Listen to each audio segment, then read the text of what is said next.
The truth is out there, ladies and gentlemen, but just not as we know it.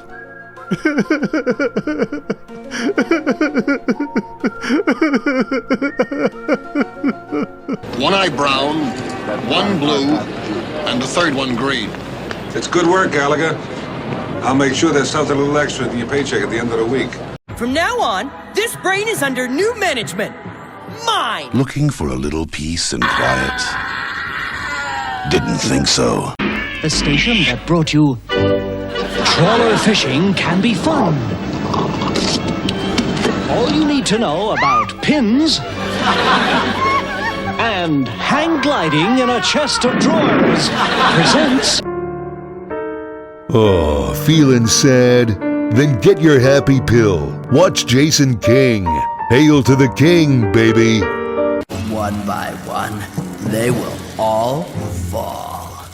Huh? It seems, folks, that if you enjoyed a show that featured a predominantly white cast of characters, and if you, as a brown person, a yellow person, a black person, enjoy the show with no issues whatsoever, apparently now, in 2023 and beyond, we're going to have to redo all of that for a modern day audience. Can you believe this?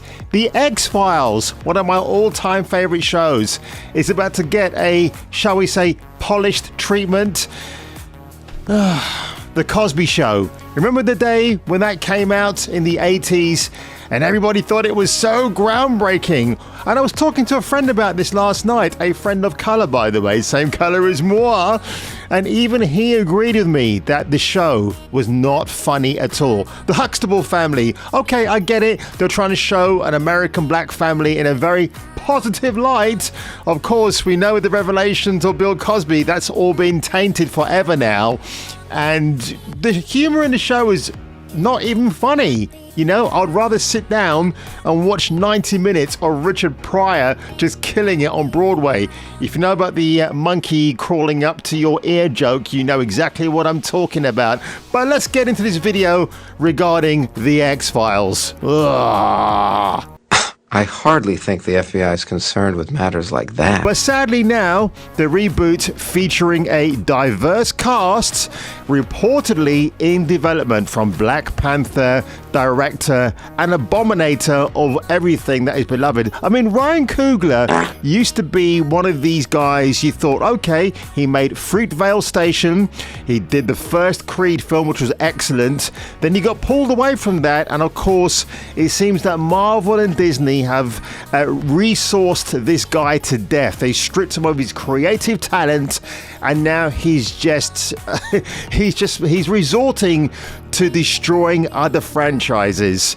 And yes, as Bounding Into Comics have pointed out here, the X-Files, a beloved and classic IP, and of course you saw from my breakdown introduction, I literally was breaking down. I'm still going through season 1. It's one of those series I don't want to rush, do you know what I mean? But hey, here we go. So we want modern audiences, that famous meta phrase that YouTube seems to love, more diverse series reboot is reportedly in the works, which means hopefully it doesn't get off the ground, but who knows. And again, I've got to pause the brakes right here because I always hear idiots outside say, "Oh, Jason, why do you get upset about race swapping of famous characters? Why can't you just love and learn and move on and accept everything?" But the same weirdos who echo chamber everything about, oh, it doesn't matter about race swapping in the Spider-Man, and boy, that's been done to death already.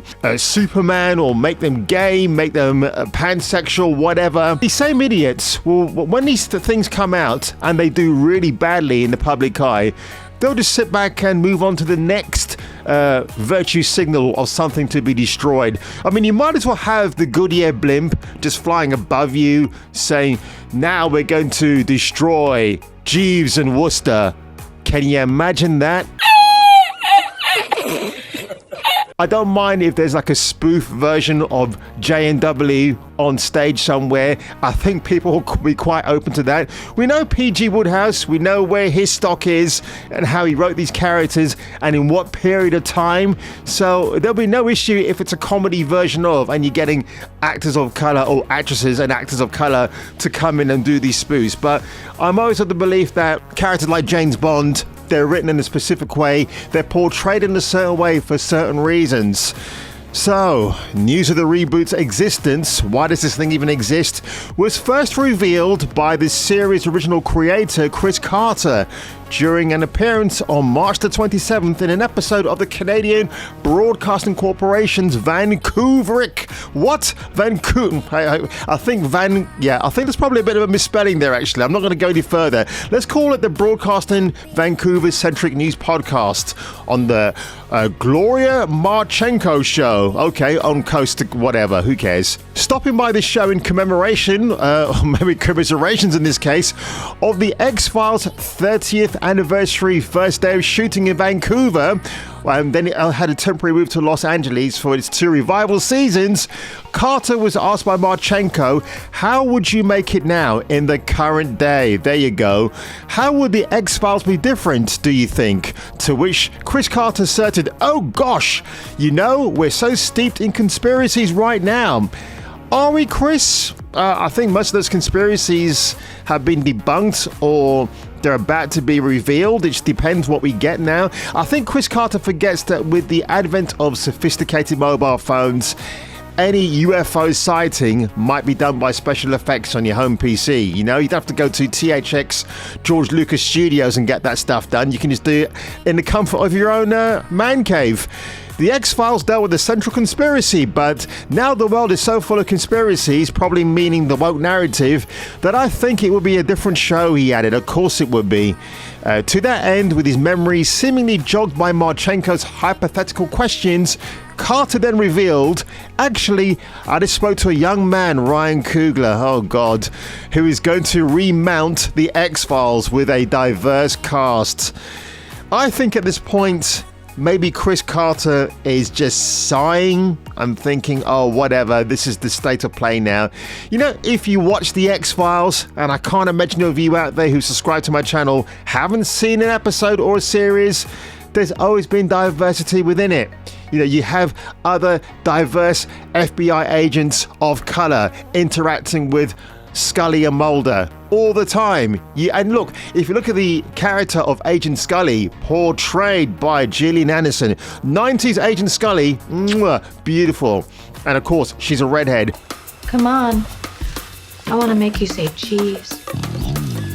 You know, when you see her in the first few episodes, she just looks kind of like unassuming, and then you see her going into action girl mode, and she's fantastic. You know, isn't that part of diversity? Not just portraying the woman as a weakling who can't do anything.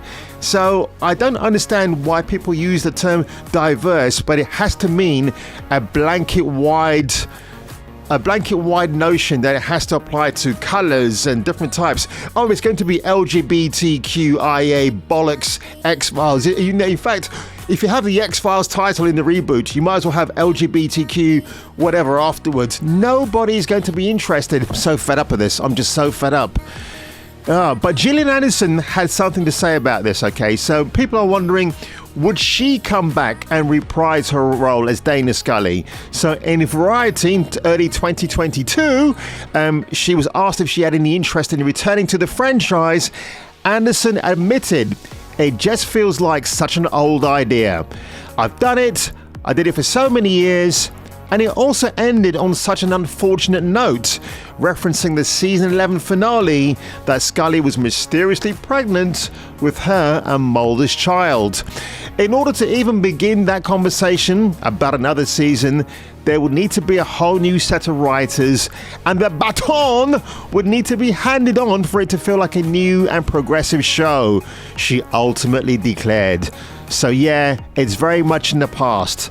So she kind of thinks, yeah, I might come back to it if they could hand it over in a certain way. But on the other hand, it's like, you know, it's been done and dusted. Why are you flogging a dead horse to death? Indeed, Miss Anderson, and I'm pretty sure David Duchovny doesn't give two shits about this either. I mean, he went on to Californication afterwards as Hank Moody, and I thought he was absolutely hilarious in that role in that series. But the X-Files, the reboot might be coming your way because it certainly worked out for Quantum Leap, didn't it? I would love for it to be after I'm dead. Wow-wee. Good God, man. I'm just... Let's have upstairs, downstairs, the diverse version. Let's have Chiefs of Worcester. Oh, God. You know, Hugh Laurie did actually do blackface in one episode of that series. It made me laugh so much. Not for those reasons. I just thought it was just funny that it happened. So on that one, folks, if you were me and if I were you, and if you walk outside today and a beam of light shines down on you and there's some really nice alien life forms on board, maybe beg them with your life to be zapped away from Earth, because I'm pretty sure in other galaxies, in other planets, in other constellations, far, far away, this woke narrative does not exist. Enjoyed my little video today, as I'm sure these lovely ladies did as well. Make sure you hit the like button below. You might want to consider hitting the super thanks button as well, because my contribution to the endless woke narrative of pulp culture will never end. I'll keep churning out more videos like this. In fact, I had another video planned before I saw this hideous story about the X-Files.